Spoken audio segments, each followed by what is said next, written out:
ওই কিয়ামতের ময়দানটা যেদিন ভয়াবহ হয়ে যাবে, সূর্য মাথার মুডুমাত উপরে চলে আসবে, মাথার মগজগুলো সূর্যের তাপে টকবক টকবক করে বাতের মারের মতো গলতে থাকবে, জমিনটা হবে তামার, ডান দিক থেকে বাম দিক থেকে, জাম সামনের দিক থেকে পেছন দিক থেকে জাহান্নামের আগুন ঘুরিয়ে ঘুরিয়ে আওয়াজ দিয়া দিয়া দিয়া দিয়া সামনের দিকে আগাবে। ওই সময় যদি তোমার আমার আমল নামাটা গুনাহের পাল্লা ভারী হয়ে যায়, ওই সময় যদি তোমারে আবার মালিক গুনাহগার বলে ডাক দেয়,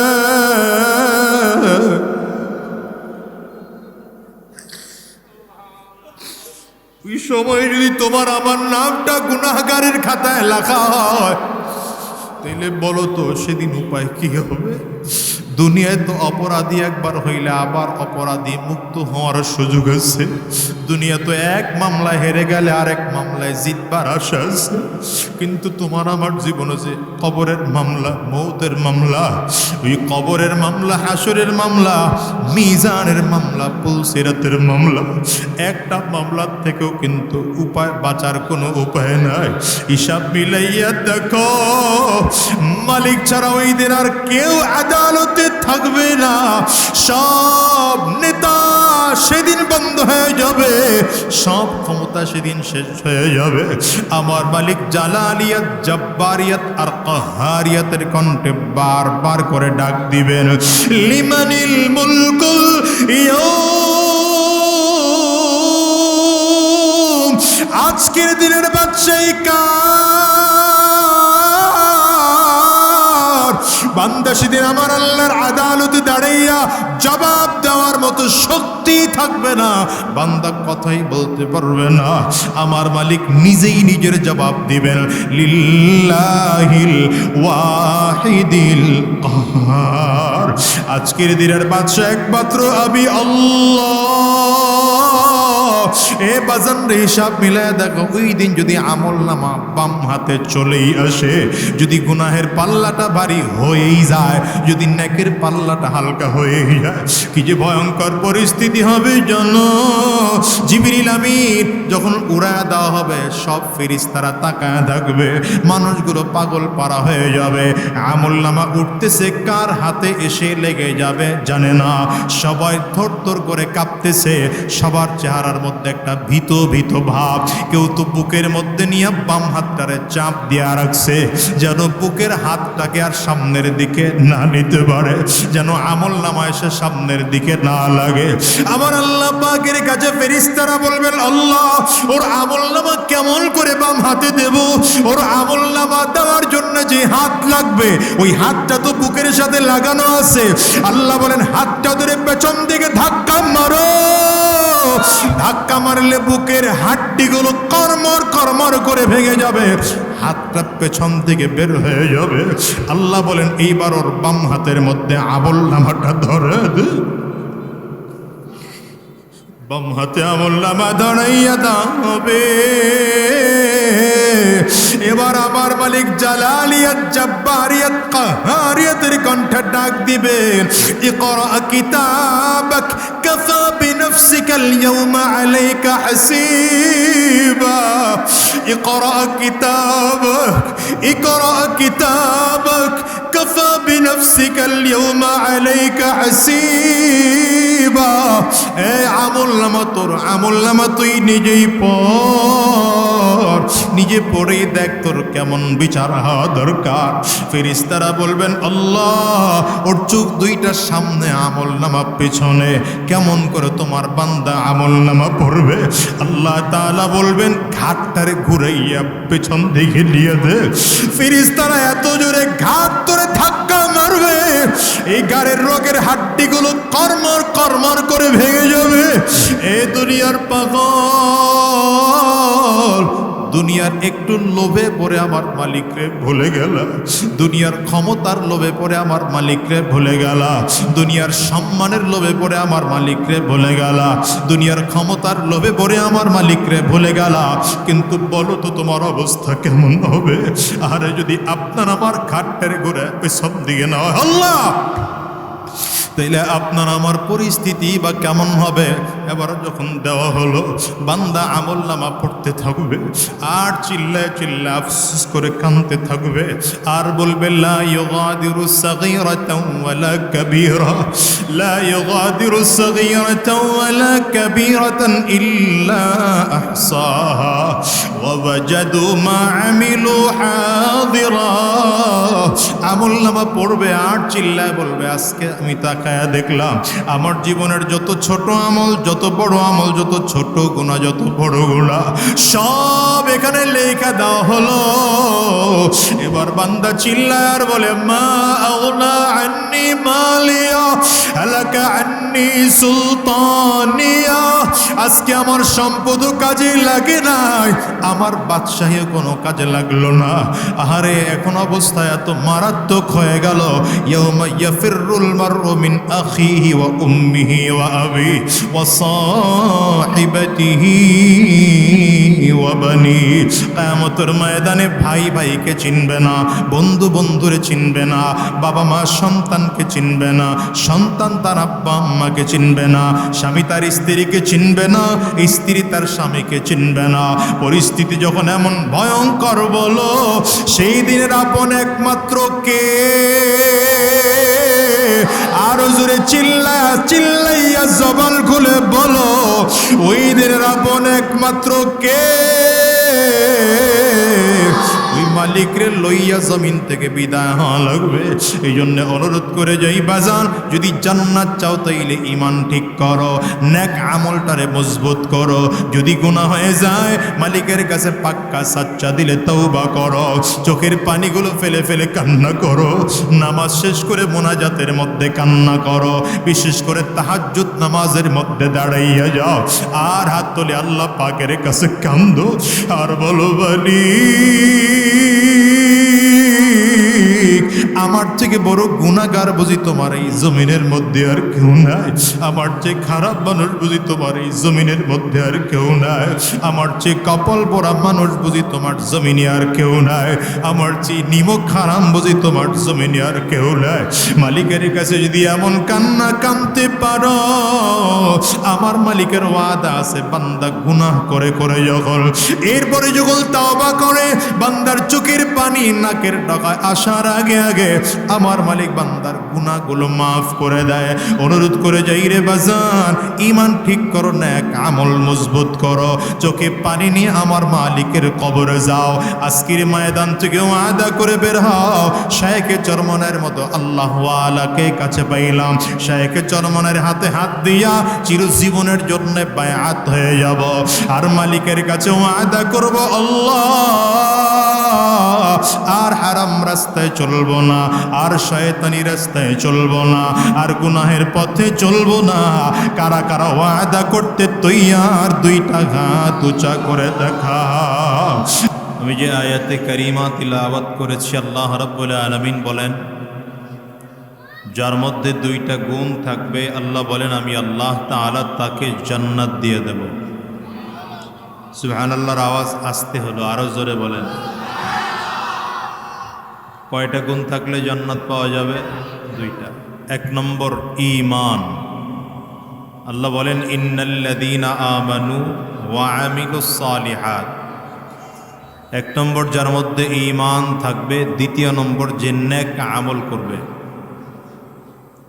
ঈমান থাকবে আর নেক আমল করবে, দুইটা মুখস্থ করেন।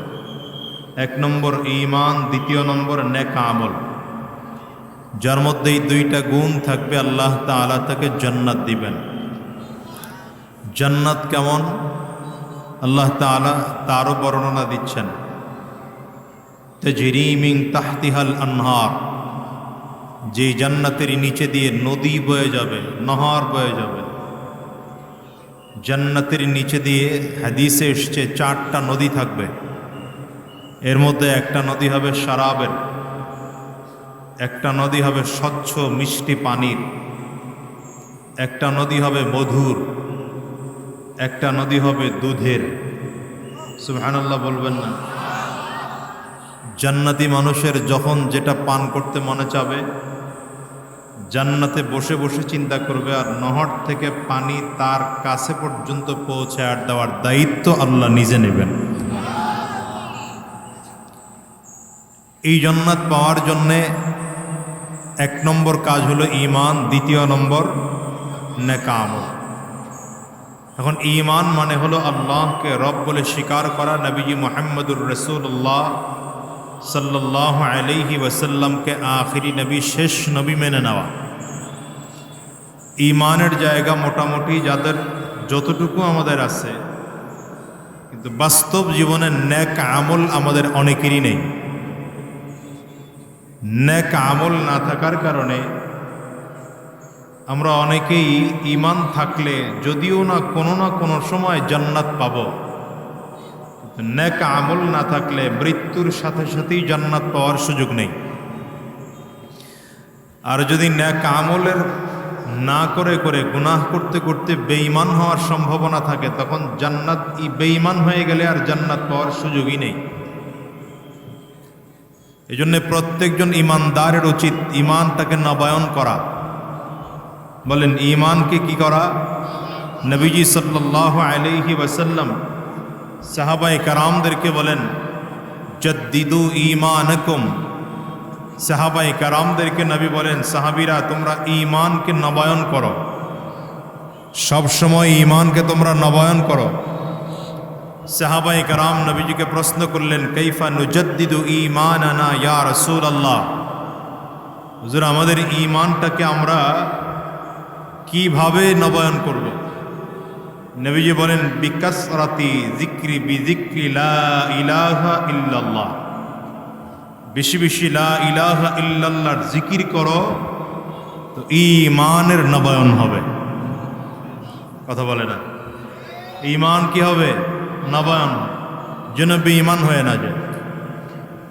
এই জিকিরের আমল একটা 1 নম্বর খুব বেশি চালু রাখা দরকার, সকালে হোক আর বিকালে হোক। কারণ জিকির দ্বারা দিল সাফ হয়। বলেন জিকির দ্বারা কি হয়? দিল সাফ হয়। জিকির দ্বারা দিল পরিষ্কার হয়, নেকের কাজের আগ্রহ বাড়ে। কারণ কলবটা যদি অপরিষ্কার থাকে, তাহলে এই অপরিষ্কার কলবে যত আমল করবেন মনে যাবে না। কারণ এই কলবটাই হচ্ছে গোটা বডিটার মূল থিওরি। কলব থেকে ব্রেইনে যায়। কলব থেকে কোথায় যায়? কলব ব্রেইনকে বলে। ব্রেইন গোটা বডিকে ইশারা করে, কমান্ড করে কাজ করার জন্যে। তো কারো যদি কলব ভালো হয় তো তার ব্রেইন ভালো, তখন ব্রেইন দিয়ে খারাপ কাজ হওয়ার সুযোগ নেই। আর যদি কারো কলব নষ্ট হয় তো ব্রেইন নষ্ট। কারো ব্রেইন নষ্ট তো গোটা বডিটাই তার নষ্ট। বলে না কথা? এই জন্য নবীজি সাল্লাল্লাহু আলাইহি ওয়াসাল্লাম বলেন, আলা ইন্না ফিল জাসাদি লামুদগাহ, আলা ইন্না ফিল জাসাদি লামুদগাহ ইযা সালুহাত সালুহাল জাসাদু কুল্লু ওয়া ইযা ফাসাদাত ফাসাদাল জাসাদু কুল্লু আলা ওয়া হিয়াল কলব। পয়গম্বর বলেন, তোমাদের প্রত্যেকের শরীরের মধ্যে একটা গোশতের টুকরা আছে। নবীজি বলেন, এই গোশতের টুকরাটা যখন ভালো হয়ে যায়, পুরো মানুষটাই তখন ভালো হয়ে যায়। গোশতের টুকরাটা যখন খারাপ হয়, পুরো মানুষটাই তখন পুরো মানুষের বডিটাই খারাপ হয়ে যায়। নবীজি ক্লিয়ার করে বলেন, গোশতের টুকরার নাম কি জানো? আলা ওয়া হিয়াল কলব। নবীজি বলেন, গোশতের টুকরার নাম হলো কলব। তার মানে কারো কলব ভালো, সেই মানুষটার ব্রেইন ভালো। কারো কলব ভালো তো তার জবান ভালো। কারো কলব ভালো তো তার চোখ ভালো। কারো কলব ভালো তার জবান ভালো। কারো কলব ভালো তার কান ভালো। কারো কলব ভালো তার হাত ভালো।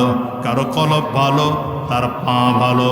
কারো কলব ভালো তার পারিবারিক জীবন ভালো। কারো কলব ভালো তার সামাজিক জীবন ভালো। কারো কলব ভালো তার রাজনৈতিক জীবন ভালো। কারো কলব ভালো না, তার জীবনের কোনো কিছুই ভালো না। এই কলবটা কালো হয়ে যায়, ময়লা হয়ে যায়, জং ধরে যায়। গুনাহ যত বেশি করা হবে কলবের মধ্যে তত বেশি ময়লা জমবে। কারণ নবীজি বলেন, ইদা আযনাবাল আবদু নুকিতাত ফি কলবিহি নুকতাতান সাউদা। বান্দা যখন গুনাহ করে বান্দার কলবের মধ্যে একটা কালো দাগ পড়ে যায়। বান্দা একটা গুনাহ করেছে তো কলবের মধ্যে একটা কালো দাগ পড়ে গেল। দ্বিতীয় গুনাহ করেছে, বান্দার কলবের মধ্যে কালো দাগ পড়ে গেল। আবার গুনাহ করেছে তো কলবের মধ্যে কালো দাগ পড়ে গেল। আবার গুনাহ করেছে তো কলবের মধ্যে কালো দাগ পড়ে গেল। বান্দা যখন গুনাহের কাজে অভ্যস্ত হয়ে যায় তখন পরিষ্কার কলবটা কালো হয়ে যায়। এই কালো হয়ে গেলে, ময়লা হয়ে গেলে পরিষ্কার কলব আর তার থাকে না। এই অন্ধকারাচ্ছন্ন কলব দিয়া, দাগওয়ালা কলব দিয়া নামাজ ভালো লাগে না, জিকির ভালো লাগে না, পর্দা ভালো লাগে না, হালাল পন্থা ভালো লাগে না, দ্বীনের রাস্তায় চলতে মনে চায় না, সব জায়গায় খারাপ কাজ করতে মনে চায়। তখন পারিবারিক জীবনে মানুষটা খারাপ হয়ে যায়, সামাজিক জীবনে মানুষটা খারাপ হয়ে যায়, ব্যক্তিগত জীবনে মানুষটা খারাপ হয়ে যায়, সামাজিক জীবনেও মানুষটা খারাপ হয়ে যায়, রাজনৈতিক জীবনেও মানুষটা খারাপ হয়ে যায়। ঠিক না বেঠিক? জোরে বলেন। ক্ষমতার কাছাকাছি আসলে বুলি পাল্টায় যায়, বলেন ঠিক কিনা? আগে থাকে এক ধরনের কথা, ক্ষমতার কাছাকাছি আসলে কথা ঘুরে যায়। কারণ হলো ওই যে কলব ঠিক নেই। এই কলবের কালো দাগ, কলবের ময়লা, কলবের জং যদি পরিষ্কার করতে হয় তো নবী বলেন, লিকুল্লি শাইইন সিকালা ওয়া সিকালাতুল কুলুবি যিকরুল্লাহ। নবীজি বলেন, প্রত্যেকটা জিনিস জং ধরে গেলে যেমন পরিষ্কার করার একটা যন্ত্র আছে, মানুষের কলবের মধ্যেও যখন ময়লা ধরে যায়, জং ধরে যায়, এই ময়লা জং আর কলবের ময়লা পরিষ্কার করার যন্ত্র হলো একমাত্র আমার মাওলা পাকের জিকির। বলেন কার জিকির? জোরে বলেন কার জিকির?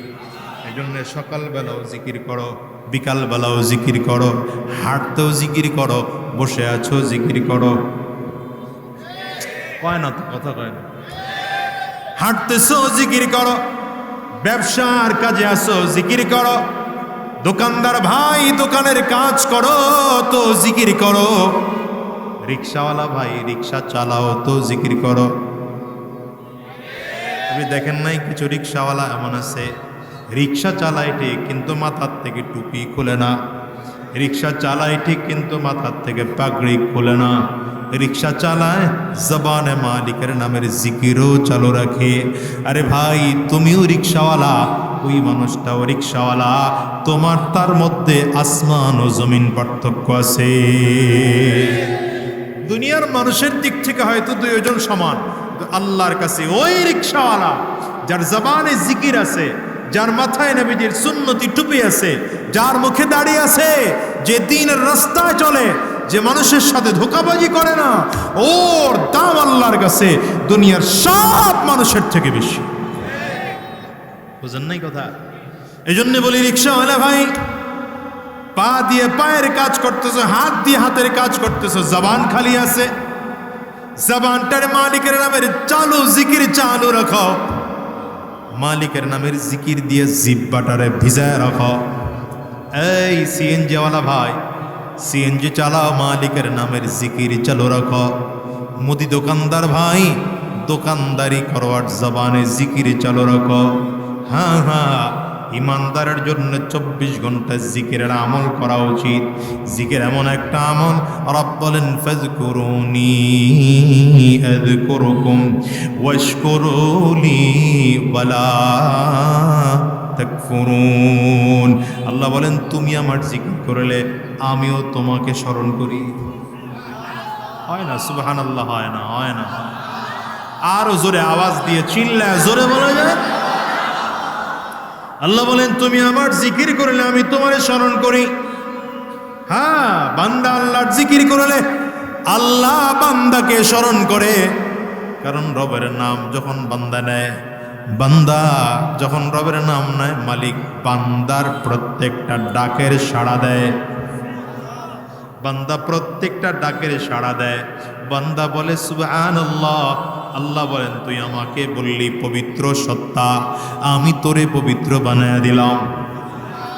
বান্দা বলে ইল্লাল্লাহ, বান্দা বলে লা ইলাহা ইল্লাল্লাহ, আমার কলবে আল্লাহ ব্যতীত আর কেউ নাই, আমার রিজিক দাতা কেউ নাই, আমার ইবাদত বন্দিগি করার আর কেউ নাই, আমাকে ক্ষমতা দেওয়ার মালিক কেউ নাই।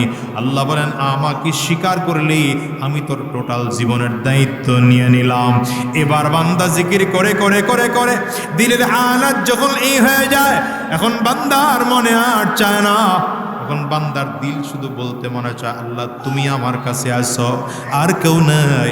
আমার এখান থেকে বাড়ি বের করে দিলাম, টাকার মহাব্বত বের করে দিলাম, সম্পদের মহাব্বত বের করে দিলাম, সন্তানের মহাব্বত বের করে দিলাম, স্ত্রীর মহাব্বত বের করে দিলাম, ক্ষমতার মহাব্বত বের করে দিলাম, পীরগিরি বের করে দিলাম, মুফতিগিরি বের করে দিলাম, বক্তাগিরি বের করে দিলাম, মেম্বারের চেয়ারম্যানই বের করে দিলাম। আমার দিলে আর কারো জায়গা না, আসো তো একমাত্র তুমি আসো। हर तमन्ना दिल से रुखसत हो गई, हर तमन्ना दिल से रुखसत हो गई, अब तो आजा अब तो खलवत आ गई, हर तमन्ना दिल से रुखसत हो गई, अब तो आजा अब तो खलवत आ गई। গোলাম এখন ডাক দিয়া বলেন আল্লাহ আমি তোমার জন্য কলবটারে সিনাটারে ক্লিয়ার করেছি, এখান থেকে গুনাহ বের করেছি, সম্পদের মায়া বের করে দিয়েছি, টাকা পয়সার মায়া বের করে দিয়েছি, বিবির মায়া ত্যাগ করে দিয়েছি, সন্তানের মায়া বের করে দিয়েছি। এই কলবে আর কেউ না, কলবে আসো একমাত্র তুমি, চিল্লায় বলো কে? আঙ্গুল উঁচা করে কোন আঙ্গুল উঁচা করে বলেন কে? হয় নাই হয় নাই, সবাই আঙ্গুল উঁচা করে বলেন এখন কলবে আসেন কে? বান্দা এখন এই জন্য বলে ইল্লাল্লাহ ইল্লাল্লাহ ইল্লাল্লাহ ইল্লাল্লাহ। বান্দা জিকির করে আর আমার মালিক বলেন গোলাম আমি তোর কলবে জায়গা নিয়ে নিলাম। আল্লাহু আকবার, জোরে বলেন। এই দিল যখন সাফ হবে গুনাহ থেকে মুক্ত হওয়া যাবে। দিল যখন সাফ হবে তো গুনাহ থেকে মুক্ত হওয়া যাবে। বলেন তো গুনাহ থেকে মুক্ত হওয়া কি এত সহজ? হ্যাঁ, আমাদের এইখানে যত মানুষ আছে কেউ বলতে পারবো যে আমার জীবনে কোনো গুনাহ নাই? গুনাহ ছিল না আমার নবীর, কারণ আমার নবীকে আল্লাহ তাআলা মাসুম আনিল মাসিয়া রেখেছেন। নবীজির জীবনে কোনো গুনাহ ছিল না। আল্লাহ নবীকে এমন ভাবে সৃষ্টি করেছেন যে আমার নবীকে আল্লাহ গুনাহ করার থেকে হেফাজত রেখেছেন। নবীজি থেকে আল্লাহ গুনাহ করানই নাই, এই জন্য নবী হলেন মাসুম আর সাহাবায়ে কেরাম হলেন মাহফুজ। সাহাবায়ে কেরাম মাহফুজ মানে গুনাহ করেছেন কিন্তু মরণের আগে আগে তাওবা করে গুনাহ মাফ করায় নিছেন। মরণের আগে তাওবা কইরা গুনাহ মাফ করায় নিছেন। এই দুই শ্রেণী নবী আর নবীর সাহাবী ছাড়া আমরা যত মানুষ আছি সব গুনাহগার।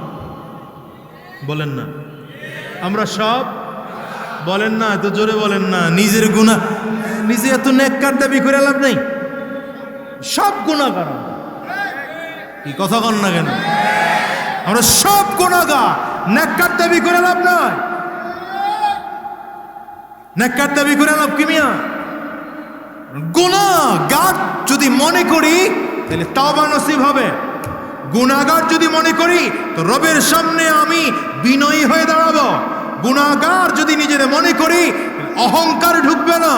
গুনাহগার যদি নিজের মনে করি তাহলে নিজের চোখে পানি আসবে। আর নিজের যদি বড় বড় বুজুর্গ মনে করি তাহলে চোখ দিয়ে পানি বেরোবে না। এটা শয়তানের আর একটা ধোঁকা, ঠিক না বলেন? পৃথিবী না জানু আমি তো জানি, আমি কি পাপ করেছি হায়। পৃথিবী না জানু আমি তো জানি, আমি কি পাপ করেছি হায় আমার পাপের করলে বিচার আমার পাপের করলে বিচার বাঁচার আমার নাই উপায় দয়াময় তুমি মাফ করো আমায় মাফ করো আমায় বলেন না পৃথিবী না জানো আমি তো জানি আমি কি পাপ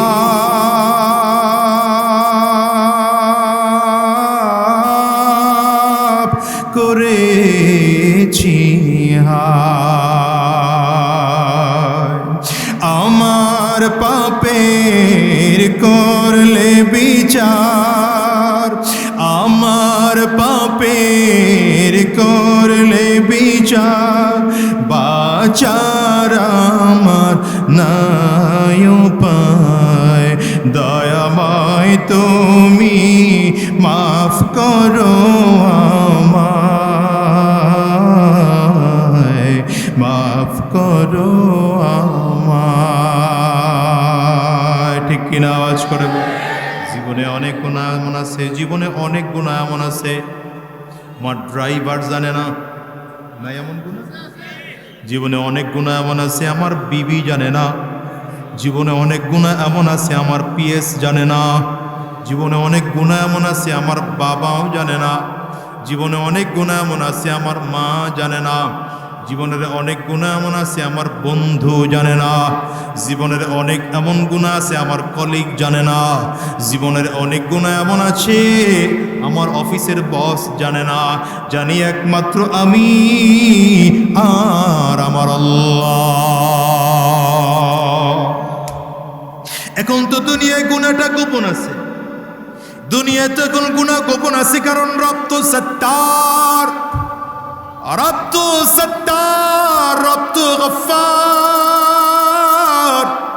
এই দুনিয়ায় তো গুনাহ গোপন আছে কিন্তু কিয়ামতের দিনে গুনাহগুলো গোপন থাকবে না গুনাহগুলো গোপন থাকবে না এখন তো আপনার আমার গুনাহ গোপন কেউ জানে না অন্ধকার রাতে গুনাহ করেছি কেউ জানে না অফিসের সব ক্যামেরা অফ করে দিয়ে তারপরে ঘুষের লেনদেন হয়েছে কেউ জানে না বলেন একজন জানেন তিনি কে আর জোরে দিল উজাড় করে প্রাণ উজাড় করে বলেন তিনি কে এমন ভাবে বলবেন যেন দিলের মধ্যে রবের কথাটা গেঁথে যায় বলেন এই গুনাহ কেউ জানে না একজন জানেন তিনি কে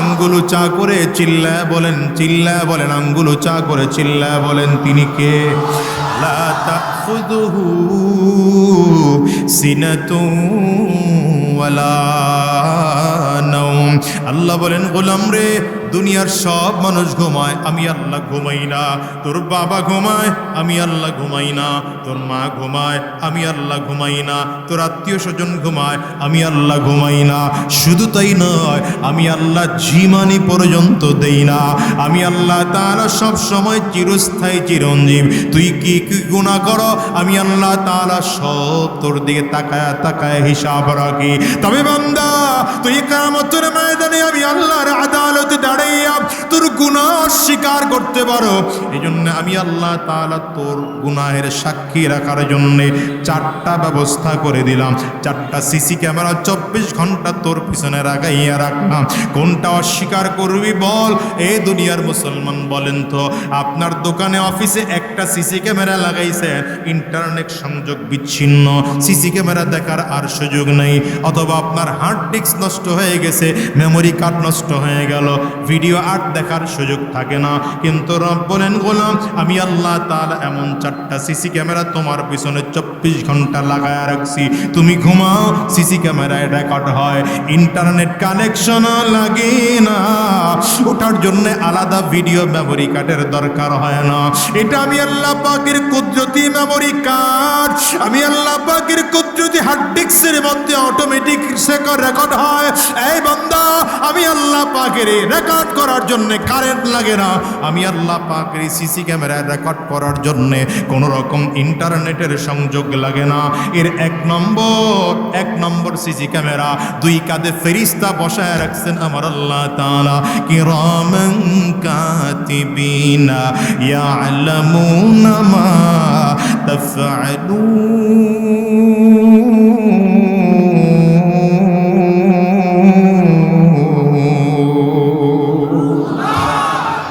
দুই কাঁধে দুই ফেরেশতা বসায় রাখছেন আমার মালিক, দুই কাঁধে দুই দল ফেরেশতা। নেক কাদের ডান কাদের ফেরেশতারা নেক আমলগুলো লেখে, বাম কাদের ফেরেশতারা খারাপ আমলগুলো লেখে।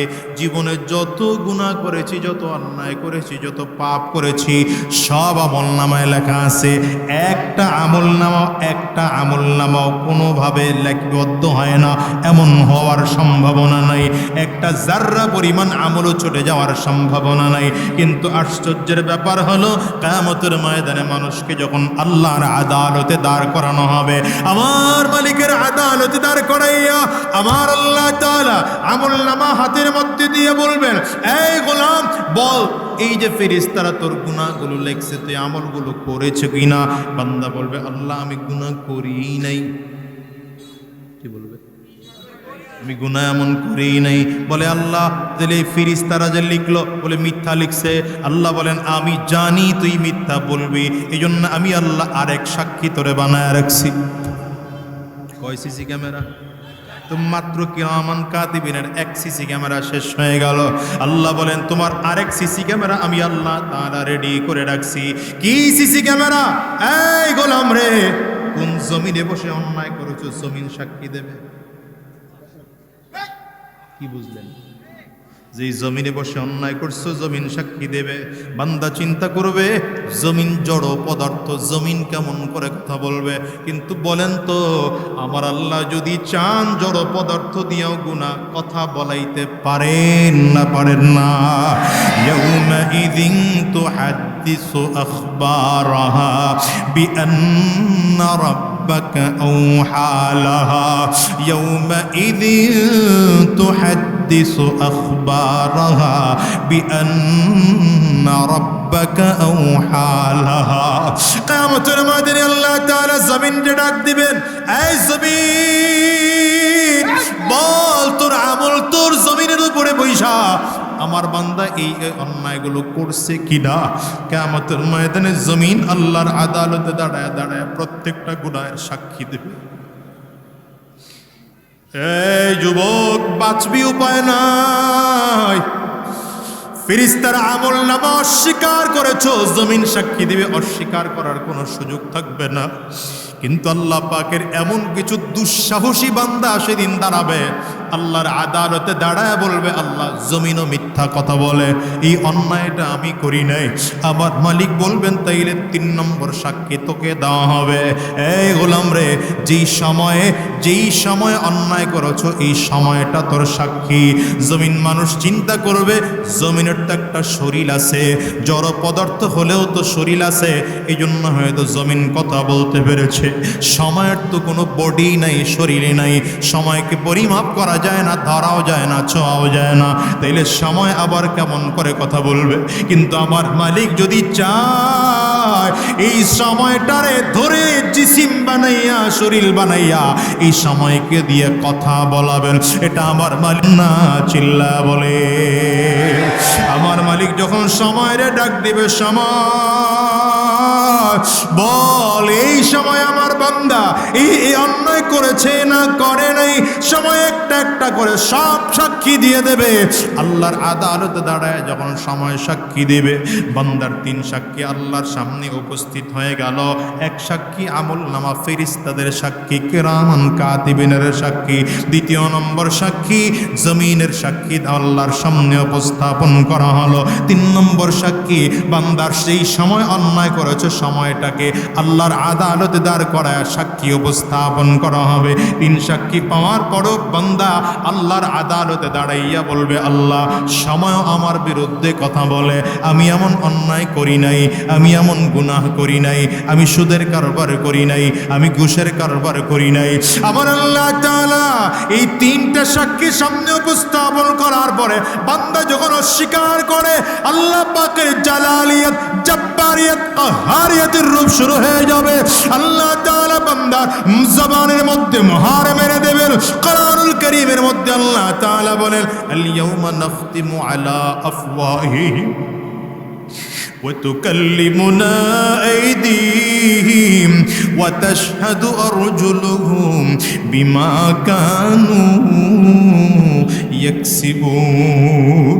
আমার আল্লাহ তাআলা রাগ করে সেদিন জবানের মধ্যে মোহর মেরে দিবেন। বান্দা জবান দিয়ার কথা বলতেই পারবে না।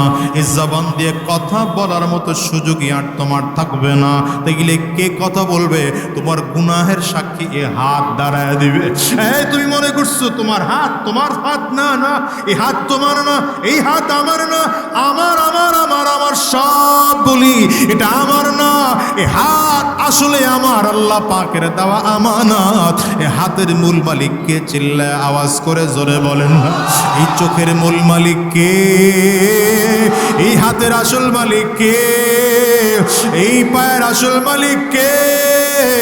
এই কানের আসল মালিক কে?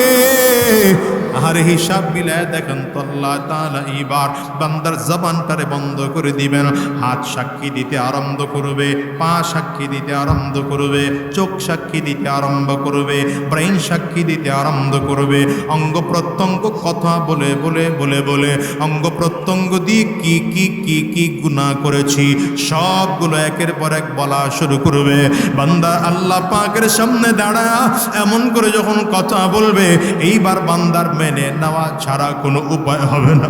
এই জন্য হাকিমুল উম্মত মুজাদ্দিদুল মিল্লাত শাহ আশরাফ আলী থানভী রাহমাতুল্লাহি আলাইহি বলেছেন, আরে আল্লাহর গোলাম যদি পারো এই চারটা সাক্ষীকে দূরে সরায়া পারলে গুনাহ কইরো। বান্দা যদি পারো তাইলে চার সাক্ষীর দূরে সরাইয়া গুনাহ কইরো। পারলে কিরামান কাতিবিন ফেরেশতারে ফাঁকি দিয়ে গুনাহ কইরো। যদি পারো তাইলে সময়কে ফাঁকি দিয়ে গুনাহ কইরো। যদি পারো তাইলে জমিন থেকে সরে গিয়ে গুনাহ কইরো, যেন জমিন না দেখে। যদি পারো তাইলে অঙ্গ প্রত্যঙ্গ বাদ দিয়ে গুনাহ কইরো। কিন্তু বলেন তো এই চারটা বাদ দিয়ে গুনাহ করা সম্ভব নাকি? আওয়াজ করে বলেন। তার মানে বোঝা যায় যদি চারটা বাদ দিয়ে গুনাহ করা সম্ভব না হয়, আমার চার সাক্ষী অটোমেটিক আল্লাহ পাকের সব ইশারায় আমার গুনাহগুলো সব রেকর্ড করে নিতেছে। কিয়ামতের ময়দানে আমার ইচ্ছা থাকুক আর না থাকুক, এগুলো আল্লাহ পাকের আদালতে দাঁড়াইয়া আমার বিরুদ্ধে সাক্ষী দেবে। আশ্চর্যের ব্যাপার, যেদিন মালিকের সামনে দাঁড়ায় যাব, যেদিন লক্ষ লক্ষ লক্ষ লক্ষ নবীরা থাকবে, কিয়ামতের ময়দানে লক্ষ কোটি কোটি ইমানদার যেদিন আল্লাহর আদালতে দাঁড়াবে, আমার মালিকের আদালতে যেদিন অগণিত ফেরেশতারা থাকবে, ওই কিয়ামতের ময়দানটা যেদিন ভয়াবহ হয়ে যাবে। সূর্য মাথার মুডুমাত উপরে চলে আসবে, মাথার মগজগুলো সূর্যের তাপে টকবক টকবক করে বাতের মারের মতো গলতে থাকবে।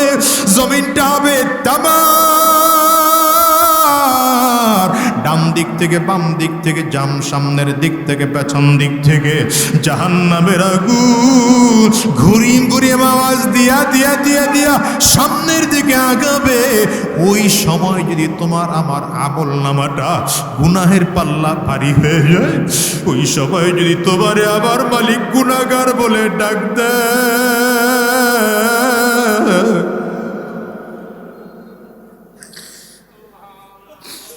ওই সময় যদি তোমার আমার নামটা গুনাহগারের খাতায় লেখা হয়, তাইলে বলো তো সেদিন উপায় কি হবে?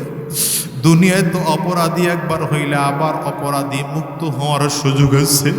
দুনিয়া তো এক মামলায় হেরে গেলে আরেক মামলায় জিতবার আশা আছে, কিন্তু তোমার আমার জীবনে যে কবরের মামলা, মৌতের মামলা, ওই কবরের মামলা, হাসরের মামলা, মিজানের মামলা, পুলসিরাতের মামলা, একটা মামলার থেকেও কিন্তু উপায়, বাঁচার কোনো উপায় নাই। হিসাব মিলাইয়া দেখো, মালিক ছাড়া ওই দিন আর কেউ আদালতে থাকবে না। সব নেতা সেদিন বন্ধ হয়ে যাবে, সব ক্ষমতা সেদিন শেষ হয়ে যাবে। আমার মালিক জালালিয়াত, জব্বারিয়াত আর কাহারিয়াতের কণ্ঠে বারবার করে ডাক দিবেন, লিমানিল মুলকুল ইয়াউম, আজকের দিনের বাদশাহী কার? বান্দা সেদিন আমার আল্লাহর আদালতে দাঁড়াইয়া জবাব দেওয়ার মতো শক্তি থাকবে না, বান্দা কথাই বলতে পারবে না। আমার মালিক নিজেই নিজের জবাব দিবেন, লিল্লাহিল ওয়াহিদিল কাহার। আজকের দিনের বাদশা একমাত্র আমি আল্লাহ। এ বাজান রে, হিসাব মিলায় দেখো, ওই দিন যদি আমল নামা বাম হাতে চলেই আসে, যদি গুনাহের পাল্লাটা ভারী হয়েই যায়, যদি নেকের পাল্লাটা হালকা হয়েই যায়, কি যে ভয়ঙ্কর পরিস্থিতি হবে জানো? জিবরিল আমিন যখন উড়ায় দেওয়া হবে, সব ফেরেশতারা তাকায় থাকবে, মানুষগুলো পাগল পারা হয়ে যাবে। আমল নামা উঠতেছে, কার হাতে এসে লেগে যাবে জানে না, সবাই থরথর করে কাঁপতেছে, সবার চেহারার মধ্যে একটা ভীত ভীত ভাব। কেউ তো বুকের মধ্যে নিয়ে বাম হাতটারে চাপ দিয়া রাখছে, যেন বুকের হাতটাকে আর সামনের দিকে না নিতে পারে, যেন আমল নামা এসে সামনের দিকে না লাগে। আমার আল্লাহ পাকের কাছে ফেরেশতারা বলবেন, আল্লাহ ওর আমল নামা কেমন করে বাম হাতে দেব? ওর আমল নামা দেওয়ার জন্য যে হাত লাগবে, ওই হাতটা তো বুকের সাথে লাগানো আছে। আল্লাহ বলেন, হাতটা ধরে পেছন দিকে ধাক্কা মারো। ধাক্কা মারলে বুকের হাড্ডিগুলো কর্মর কর্মর করে ভেঙে যাবে, হাতটা পেছন থেকে বের হয়ে যাবে। আল্লাহ বলেন, এইবার ওর বাম হাতের মধ্যে আমল নামাটা ধরে দে। বাম হাতে আমল নামা ধরাইয়া দাও। এবার আমার মালিক জালালিয়াত, জব্বারিয়াত, কাহারিয়াতের কণ্ঠে ডাক দিবেন, ইকরা কিতাবাক কাফা বিনফসিকাল ইয়াওমা আলাইকা হাসিবা। ইকরা কিতাবাক, ইকরা কিতাবাক কাফা বিনফসিকাল ইয়াওমা আলাইকা হাসিবা। এ আমল নামা, তোর আমল নামা তুই নিজেই পড়, নিজে পড়েই দেখ তোর কেমন বিচার হওয়া দরকার। ফেরেশতারা বলবেন, আল্লাহ ওর চোখ দুইটার সামনে আমল নামা, পেছনে কেমন করে তোমার বান্দা আমল নামা পড়বে? আল্লাহ তাআলা বলবেন, ঘাটটারে ঘুরাইয়া পেছন দিকে নিয়ে দে। ফেরেশতারা এত জোরে ঘাট ধরে ধাক্কা মারবে, এই গাড়ির রোগের হাড্ডিগুলো কর্মর কর্মর করে ভেঙে যাবে। এ দুনিয়ার পাগল, দুনিয়ার একটু লোভে পড়ে আমার মালিকরে ভুলে গেল, দুনিয়ার ক্ষমতার লোভে পড়ে আমার মালিকরে ভুলে গেল, দুনিয়ার সম্মানের লোভে পড়ে আমার মালিকরে ভুলে গেল, দুনিয়ার ক্ষমতার লোভে পড়ে আমার মালিকরে ভুলে গেল। কিন্তু বলো তো তোমার অবস্থা কেমন হবে? আরে যদি আপনার আমার ঘাটটারে ঘুরে পেছন দিকে না হয় আল্লাহ, তাইলে আপনার আমার পরিস্থিতি বা কেমন হবে? এবার যখন দেওয়া হলো, বান্দা আমল নামা পড়তে থাকবে, আর চিল্লায় চিল্লায় আফসোস করে কাঁদতে থাকবে, আর বলবে, লা ইউগাদিরু সাগীরাতাও ওয়ালা কাবীরা, লা ইউগাদিরু সাগীরাতাও ওয়ালা কাবীরাতান ইল্লা আহসাহা ওয়া ওয়াজাদু মা আমিলু হাদিরা। আমল নামা পড়বে, আর চিল্লায় বলবে, আজকে আমি তাকায়া দেখলাম আমার জীবনের যত ছোট আমল, যত বড় আমল, যত ছোট গুনাহ, যত বড় গুনাহ, সব এখানে লেখা দেওয়া হলো। এবার বান্দা চিল্লায় আর বলে, মা আগনা আন্নি মালিয়া হালাকা আন্নি সুলতানিয়া, আজকে আমার সম্পদও কাজে লাগে নাই, আমার বাদশাহীও কোনো কাজে লাগলো না।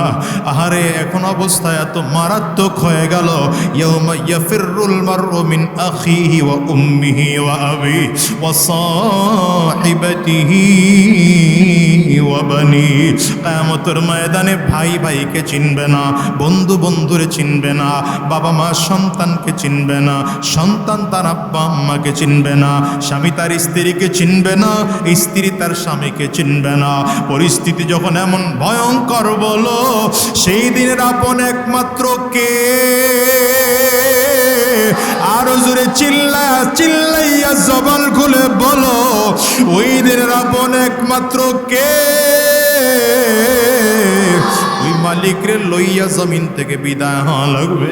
এই জন্য অনুরোধ করে যাই বাজান, যদি জান্নাত চাও তাইলে ইমান ঠিক করো, নেক আমলটারে মজবুত করো। যদি গুনাহ হয়ে যায় মালিকের কাছে পাক্কা সাচ্চা দিলে তওবা করো, চোখের পানিগুলো ফেলে ফেলে কান্না করো, নামাজ শেষ করে মোনাজাতের মধ্যে কান্না করো, বিশেষ করে তাহাজ্জুদ নামাজের মধ্যে দাঁড়াইয়া যাও, আর হাত তুলে আল্লাহ পাকের কাছে কান্দো আর বলো, বালি আমার থেকে বড় গুনাহগার বুঝি তোমার এই জমিনের মধ্যে আর কেউ নাই, আমার চেয়ে খারাপ মানুষ বুঝি তোমার এই জমিনের মধ্যে আর কেউ নাই, আমার চেয়ে কপাল পোড়া মানুষ বুঝি তোমার জমিনে আর কেউ নাই, আমার চেয়ে নিমক হারাম বুঝি তোমার জমিনে আর কেউ নাই। মালিকের কাছে যদি এমন কান্না কাঁদতে পারো, আমার মালিকের ওয়াদা আছে, বান্দা গুনাহ করে করে যখন এরপরে যখন তাওবা করে, বান্দার চোখের পানি নাকের ডগায় আসার আগে আগে আমার মালিক বান্দার গুনাহগুলো মাফ করে দেয়।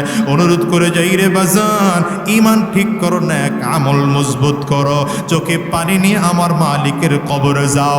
আজকের ময়দান থেকে ওয়াদা করে বের হও, শায়েখে চরমনের মতো আল্লাহ ওয়ালাকে কাছে পাইলাম, শায়েখে চরমনের হাতে হাত দিয়া চিরজীবনের জন্য বায়াত হয়ে যাব, আর মালিকের কাছে ওয়াদা করব, আল্লাহ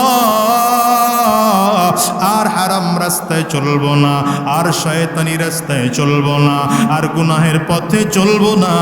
কারা কারা ওয়াদা করতে তৈয়ার? দুইটা হাত উঁচা করে দেখা, আওয়াজ দিয়ে চিৎকার করে জোরে ডাক দাও আল্লাহ। আরো জোরে চিল্লাইয়া জবান খুলে ডাকো না আল্লাহ।